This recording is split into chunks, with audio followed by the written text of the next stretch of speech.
King Charles is frustrated. His second son, not to mention the second son's wife, are problematic. See, the British monarchy is known as a constitutional monarchy.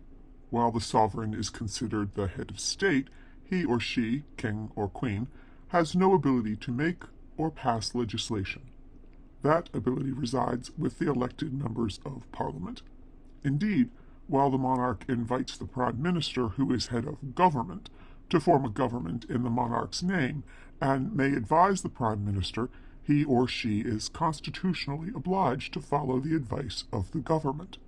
The monarch carries out certain constitutional and diplomatic duties that have evolved over 1,000 years of law and tradition, and, as well, serves as a representative or symbol of national identity and unity, but, at least in public, remains politically neutral.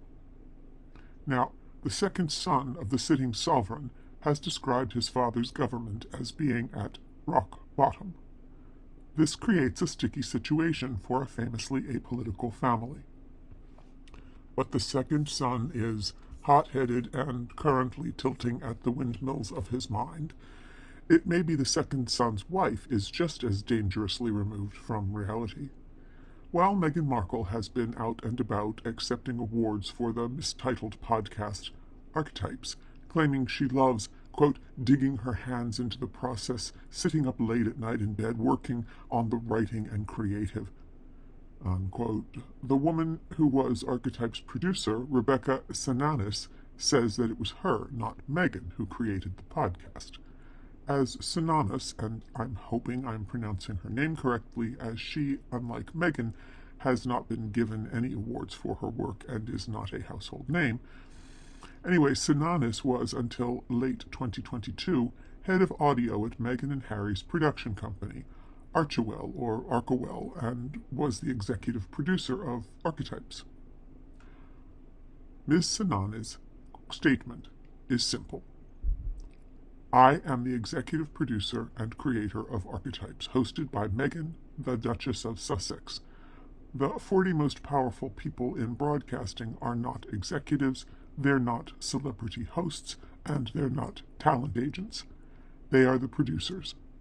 Producers edit, research, write, make scripts, make the sound good, score. Everything you love about your favorite podcast is because a producer made it, and producers are being undervalued, undercredited, and underpaid, and it's making the industry boring and slow.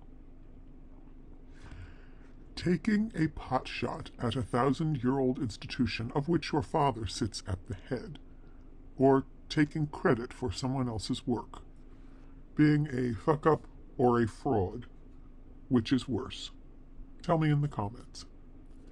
If you like what we're doing at The Authentic, consider giving this video a like, subscribing to the channel, and ringing the bell so you'll be notified when a new video makes its debut.